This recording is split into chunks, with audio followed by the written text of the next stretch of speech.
Welcome to QI, where tonight we're looking for our keys. To help us, we have a key man, Tim Minchin. A key woman, Issy Sooty. A key player, Bill Bailey. And an Alan key, Alan Davies.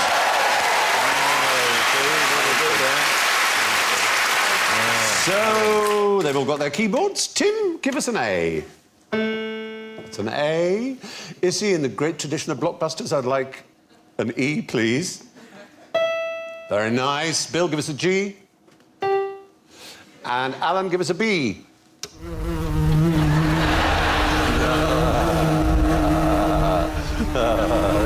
We have given you musical instrument. I have got a thing here, but... We didn't trust you with anything electrical. Oh, that's nice. Anyway, it's something for you to keep yourself occupied. Yeah. Don't know any answers. Bill could teach me a couple of tunes. I bet Bill probably will, during too. the record. Here's a good one. Here's a good one. Yeah. It's an airport announcement. Airport announcement by Ravel. By Ravel. It's a beautiful piece. Absolutely wonderful. Announcement airport. Airport, exactly. Do you know any tunes? French? No. I don't know any tune. The doorbell. Same. Similar. I don't know who wrote who's first. I imagine doorbell came first. They're always in a major third, as if to herald good news. Yes. Yeah. Exactly. Yeah. Your flight's delayed by 8 hours. I don't feel so bad. Yes, that Boarding now. Oh, The best doorbells will frighten people away.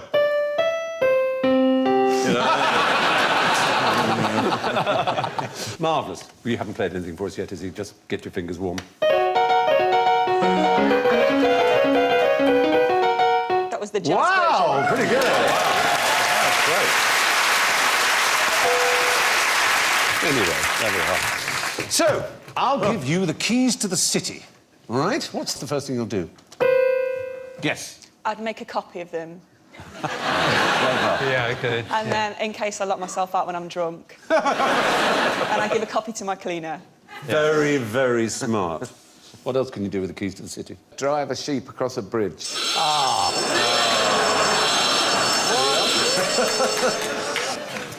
No, I am a freeman of the City of London, as a matter of fact. Quite right. Yes, oh, thank you. Very And disappointed if you were. I did drive a sheep over, though, in fact, it was flagrantly illegal. It's just one of those myths. There's also that supposedly that you can bear a sword in the city, but that's not true either. Is there an actual door that you can fit that in? No, there really isn't. What do you actually get? Do you actually get a key in a nice presentation case? No, you get a long sort of parchment wherein heretofore, as it let it be understood, the city and corporation. Can you do any... Is there anything you can do? I mean, is there anything you can go naked or something? Or... No real rights. I mean, if you're poor, you can access some educational and charitable funds. Dick Whittington, probably the most famous London Lord Mayor, in the early 15th century, left money in trust for water troughs and children's education, and that charity is still giving out money. It's been wisely invested. That's pretty amazing, isn't it? There are other people to get freedoms of cities. To whom do you think Detroit gave the key of their city in 1980? Diana Ross. No, it wasn't Diana Ross. You'd think it would be Someone off of Motown. Gary It should Newman. be a Motown star. It wasn't Gary Newman. Gary Newman? No. What, wrote Cars? No, That that would be good, wouldn't it? No, it wasn't. It was actually Saddam Hussein. Well, they're sick of it. What? It's the usual pattern. In 1980, he was our friend. He was a friend? Yeah. Of course. City of Toronto has given the key to Dalai Lama, Nelson Mandela and Mickey Mouse. Never seen in the The same Dalai room. Lama, why him? The Dalai Lama... What was it? Nelson Mandela and Mickey Mouse. Oh, My Perfect Sunday. Those three round a dinner. Corona, California gave a cat the freedom of its city limits stupid, eh? because the cat had hit the Guinness Book of Records by being the tallest cat in the world. And because we're QI, we rang up the city of Corona, and it's true. They were very pleased to have it verified for us. But Cher upset Australians in 2012 when she sold her key to Adelaide on eBay. Oh. She got $96,000 for it. What? Yeah. Someone paid 96 grand for a symbolic key to Adelaide. To Adelaide, not even Melbourne or Sydney. I mean, I don't like Adelaide, but that's... It's It's a lot, though, isn't it? She responded to the inevitable backlash on Twitter. She said, I'm upset too and trying to get to bottom, exclamation mark. I think my office... Effed up. Yeah. Fudged up, yeah. Fremd. So there you are. Flowed. Flower up. Lagabe. Keep guessing. Fruity. Flannel. Flannel. Flannel up. Flannel up and wait for me. Flannel up. Clean yourself and flannel up. I'll be up in 5 minutes. Put on the special ointment. Bring me another one. This one's flannelled out. Oh, dear. All right. I like a flannel. OK. Now, what's the best way to keep the open organisation of lockpickers out of your homes? Bucket of water over the door, a rake on the floor, 2 miniature beds of nails, and a very hungry tiger. And you put all that outside the potential lockpicker's door so that they can't even leave their home.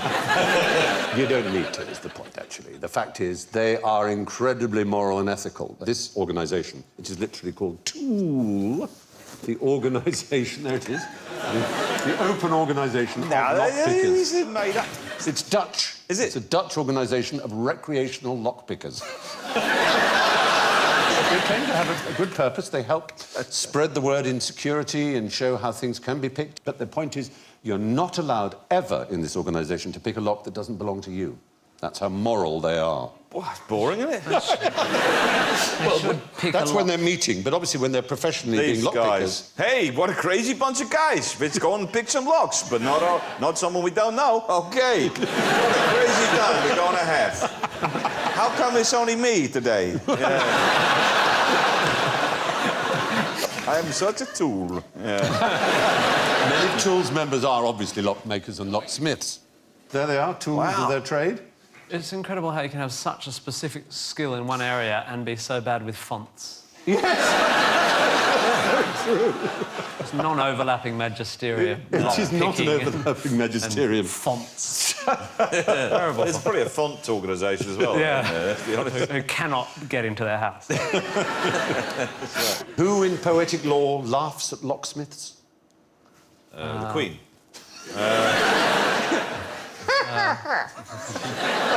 No. First Tuesday of every month. The official laughing at locksmiths. Locksmiths are lining up. She's now praying in their faces, snorting derisively. You can't open it. Who laughs at locksmiths? Audience, who laughs at locksmiths? Love laughs at locksmiths. Oh. In other words, you lock the girl up, or you lock the boy up, or you put lock barriers between them, and they will always find a way through to each other. Oh. Except they don't, do they? Except if you're locked... No, they won't, will they? No.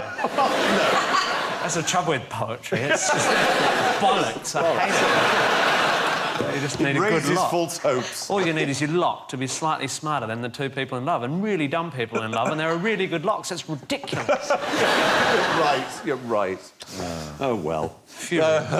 Speaking of keys, what's the key part of an arch? Oh. Yes, Bill. Oh, no, your was that light you? came Sorry. on first. Well, that's the trouble with these things. You can't tell who it Bill is. and I know Do the that chord again. We only know the same chord. We play in C. The keystone is the... I'm Alan Davies.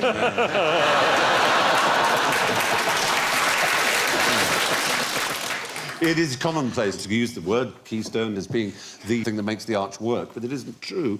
It's not the most important. All the archstones, or voussoirs, are equally important. But it is the last piece to go in, and it finishes rather beautifully, the arrangement, as it were.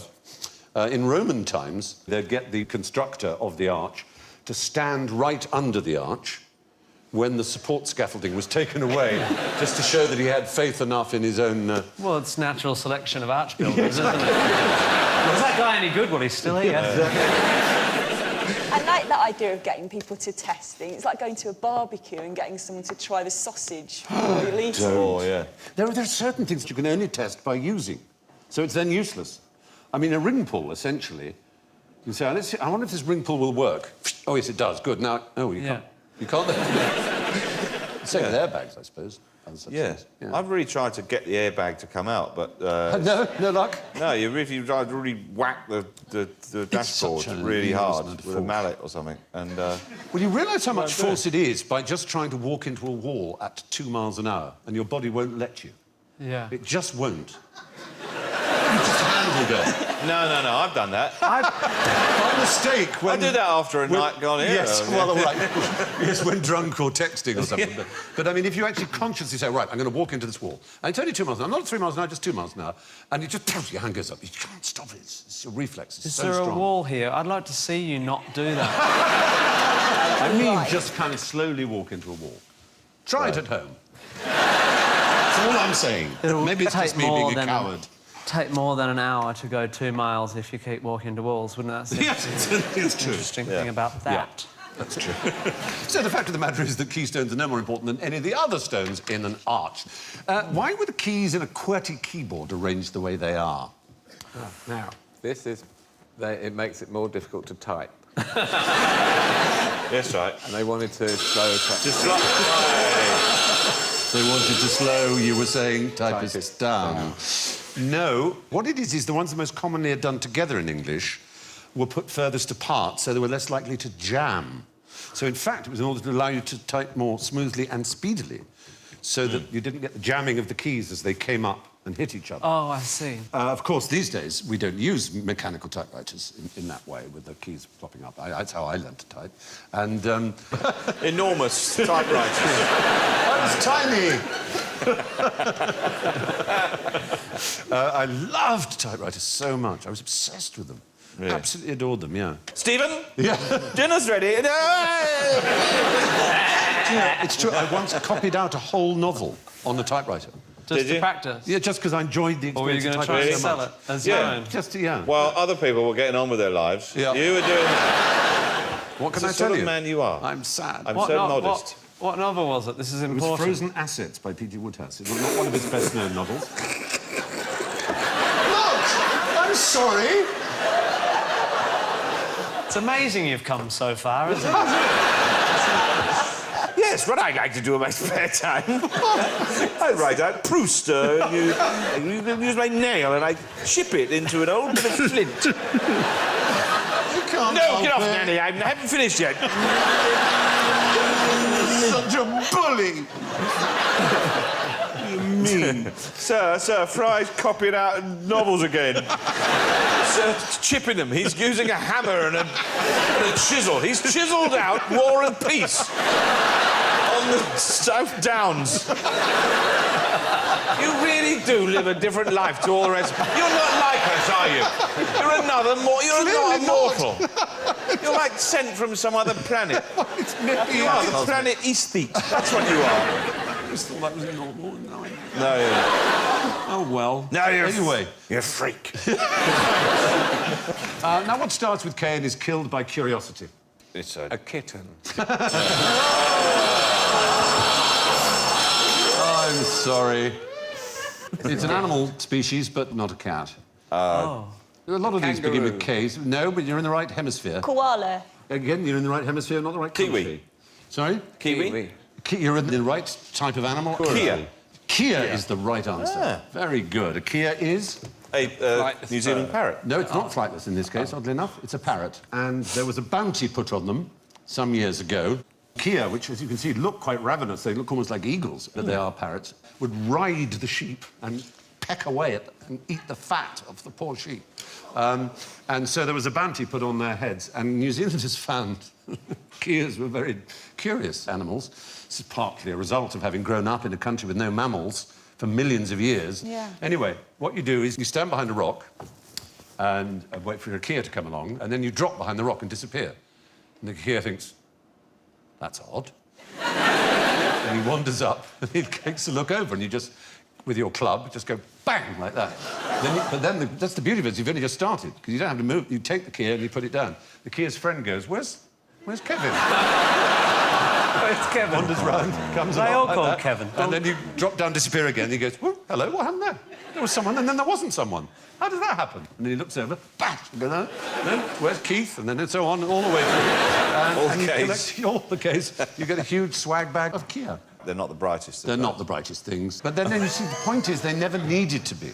Because New Zealand, just apart from a few bats, never had any mammals. No. All they needed to do was mate and survive. The kakapo, for example, which is another type of parrot, the only thing likely to predate on it was a vast eagle that used to live in New Zealand called the Hutt's eagle. And so the kakapo solved that by becoming nocturnal, like the kiwi. So it could be afraid of nothing. Kiwis are not—they're not the most exciting birds. I mean, I've seen kiwis. Have you burrowed down into one of their dens? No, I haven't bothered to do that. It's no, there's one on YouTube playing the piano. No, no, I've seen them in special areas. You know, I went out with this guy. He found one, and he said, "Get in there, get in there." And so I burrowed, and you just see this little eye winking at you, and that long, wonderful beak, and it just winked. Oh. With a little I winked back, and then sort of... A little look that just says, "You just destroyed my house." Yeah. I was careful not to. Lovely. It took 3 years to make this. The New Zealand government, they were given 2 pandas by the Chinese government in return for 2 kiwis, and I just thought it was a little bit of a twist, Total rip. Yeah, it's like New Zealand, the zoo in Auckland, all these people going, "Oh, look at him! Oh, look at the pandas!" No, some zoo in Beijing, people going, "What?" These kiwis don't even sneeze. They don't even nothing. Very good, very good, very good. Now, what is this woman doing, though? What the? Is this Lady Gaga's new album cover, isn't it? She's wearing It's an experiment. No, she's using a device that's for sale, or was for sale. It was built in 1929. Making a new thing. device. Knitting jumpers? Patented by Dr. Kurt Jonen. It records the motions and bodily reactions. A lady is pictured being examined by the device. Pneumatic belt records the change of the circumference of her chest. Pneumatic cuffs about the upper arms control the changes of muscle tension. Through a hose is recorded the rhythms of respiration, and another hose transfers the strength of touch. It's a sex toy. Yeah. But what about her hands? That's the clue, and our theme today. Piano. She's learning piano. Piano, keyboard. yes. It's a piano teaching machine. Extraordinary, isn't it? Extraordinary. Wow. It's supposed to help you with your piano playing, your posture, your breathing. There have been many others along those lines. There's the chiroclast, which was clamped to the piano and trapped the player's arms. That's the one on the left, so that you were forced to play using only a wrist and finger action. You were then crippled. There was the one in the middle, which was the dactylion, from the Greek dactyl, meaning finger, was a contraption designed to strengthen the fingers because there's springs that you're going against in that middle picture. Yeah. And it's said that Robert Schumann used that and it actually hurt his fingers, though others say that that was syphilis. It's a fine line, isn't it? It is. When you're into fingering, syphilis. It's all over. Next to that is the Cairo or the Chirogymnaste, which is a tiny finger gym, which has got little finger events, and you can see them. But if you do harm yourself by using one of these things, you can always use the bed piano for bedridden people. Wow. Which is a rather splendid device. I think you'll agree. I hope that's securely attached. That is the laziest keyboard player in the world. And as you see, it rolls up, pushes away neatly. That's fantastic. It's great, isn't it? I want one. You can slide pizzas down from the back. Yes. Bill's just sitting there going, "I am going to get one of those." I'm going to get one. Bill will have one of those. That's the piano for the bed. The upside-down piano. That's virtually. magic. It'd be easier to strap yourself into bed and tilt the bed up to a normal piano. Yeah. How would a left-handed piano work? Probably high notes at the left. There it is. And there it is. That is a left-handed piano. It'd take a hell of a lot of unlearning for you to play on that, Good wouldn't it? God. Can you imagine? It would drive you mad. You would. Transposing pianos. Have you ever played with one of those? Well, I've got there's a device on the keyboard that will do that. Yeah. for you, but On an electric keyboard. On an But electric there are one. pianos that have a But there are mechanism that mechanical moves, ones. Mechanical It's a one. lever on the and it moves it across to the next string. Oh, it does that, right. Irving Berlin used one because he only composed in F sharp. He's like Stevie Wonder. He likes And the he black couldn't note. read music, but he was the most successful songwriter of his age. Really? Yeah, he couldn't read music. He was fantastically talented. I mean, this is the man who wrote White Christmas, for God's sake, let alone Top Hat, White Tie. He lived long enough to be able to see his own songs go out of copyright. Because his first hit was in 1911 with Alexander's Ragtime Band. You know, Come On and Hear, Alexander's Ragtime Band. They only go out of copyright after you're dead, though, by law. No, they do now. But in Right. his day, it was 75 years after it was written.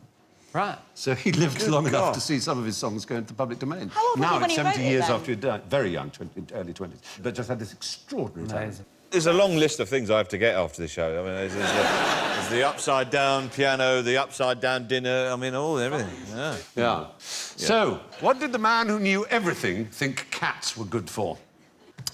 Well, Catching mice. Catching mice? Isn't the man who knew everything Thomas Young? Well, there's various people who are given the title of the last man to know everything there was to know. Yeah. Erasmus, Leibniz, von Humboldt.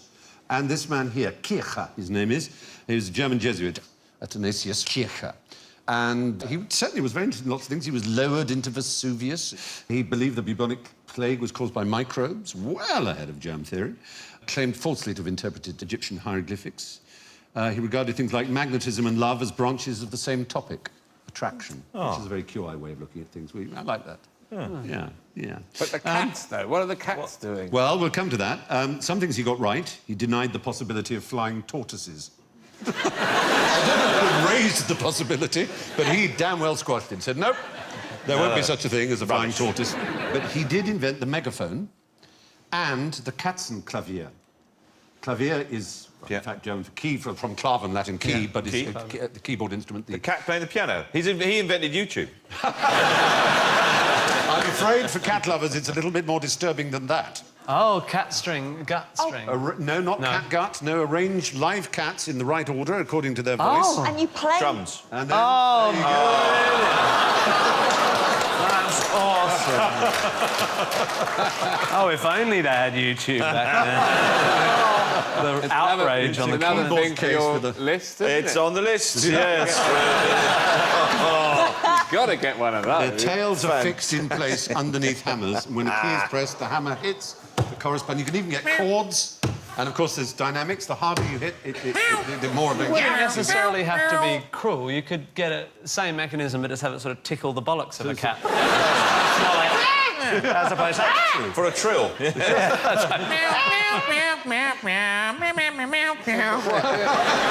do they think? You have an A cat and a B cat and a C cat? I guess it just go around. Fantastic. Yeah. But there are only 6 cats, and there are more than 6 keys, so... Well, that's true. That's a limited range. It's very Experimental music. experimental. all the other keys hit mice inside the box.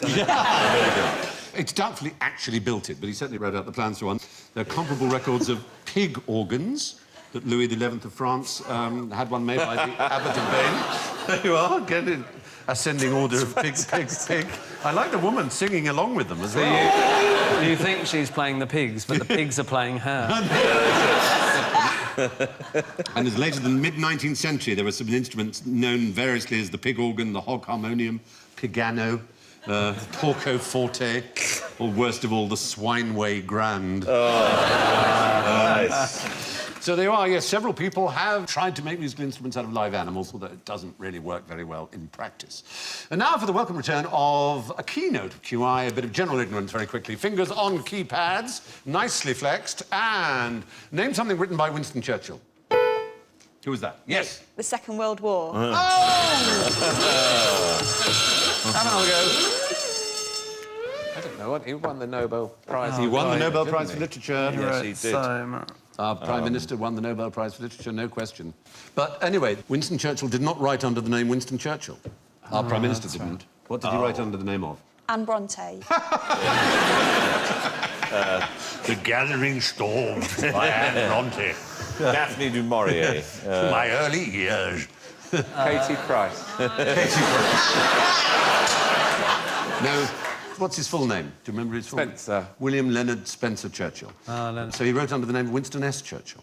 Because when he started writing, there was a very successful American novelist called Winston Churchill. And so, out of politeness to him, he wrote to him this very complicated letter, which was sort of jokey, I think. He says, Winston Churchill has no doubt that Mr. Winston Churchill will recognise from this letter, if indeed by no other means, that there is grave danger of his works being mistaken for those of Mr. Winston Churchill. He feels sure that Mr. Winston Churchill desires this as little as he does himself. In future, to avoid mistakes as far as possible, Mr. Winston Churchill has decided to sign all published articles, stories or other works Winston Spencer Churchill and not Winston Churchill as formerly. He trusts that this arrangement will commend itself to Mr. Winston Churchill. And Winston Churchill replied that Mr. Winston Churchill appreciates the courtesy of Mr. Winston Churchill in adopting the name of Winston Spencer Churchill in his books, articles, etc. Mr. Winston Churchill makes haste to add that had he possessed any other names, he would certainly have adopted one of them. There you go. So how polite. Yeah. That's so lovely. It's nice. Like, the fact they refer to themselves in the third Mr. person. Churchill all the Yeah. time. Now, what truly grim reading matter was banned in Germany after the war? Romantic comedies, Mills and Boon. Say what you hear. The clue's in the question. Say the question again. What truly grim reading matter was Grimm. The Brothers Grimm. The Brothers Grimm. Ah, right. Because people believed that the real savagery of the Grimm fairy tales had contributed to something that had turned the German people nasty, the perceived barbarity of the people. The argument that they'd fostered obedience, discipline, authoritarianism, nationalism, glorification of violence, all that kind of thing, became part of the national character. According to a British major, T.J. Leonard, he said the fairy tales had helped teach German children all the varieties of barbarousness, including light flanelling. It made them easy to fit the role of hangman and so on and so forth. There was one of the stories was called How Children Played Butcher with Each Other. It was really savage. That was removed from the second edition. And in The Frog King, the frog is not kissed by the princess. He's hurled against a wall with all the strength she has to turn him into a prince. Rather battered, brutal. That'll do it. Yeah. Yeah. 2 miles an hour. 2 miles an hour. Yeah. And he goes like that. That's all he can do. He's got little froggy arms. On the other hand, there is a lyrical quality. The last in the collection, you'll love this story, is a little poor boy goes out into a wintry forest to collect wood on a sled. In the snow, he finds a tiny key, and next to it, an iron box. The boy inserts the key, he turns it, he lifts the lid,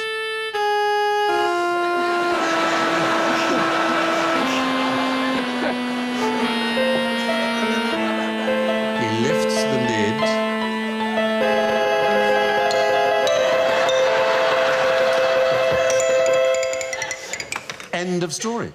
Oh, really? That's Pulp Fiction. Exactly, it's the suitcase in Pulp Fiction. Exactly what I thought of it. The rest is up to your imagination, boys and girls. What do you think was in that box? I think it was a stash of porn. That's why I used to go into the woods.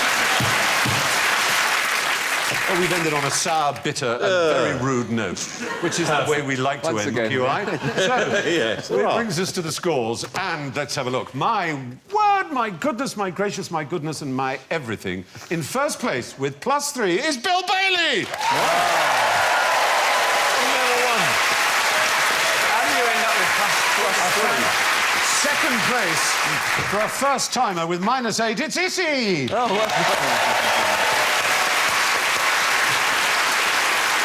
Third place on his first appearance is really not bad. It's Tim Minchin. And yes, in fourth place is Alan Davies.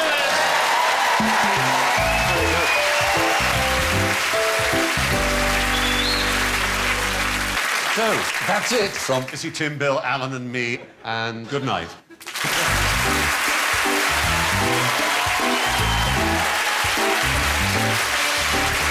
Graham Norton welcomes more A-list guests to BBC One shortly. He's joined by Robert De Niro, Michelle Pfeiffer and Cher here on BBC Two after Newsnight. So Paul McCartney and the Arctic Monkeys perform for later with Jules Holland. That's at 11:05.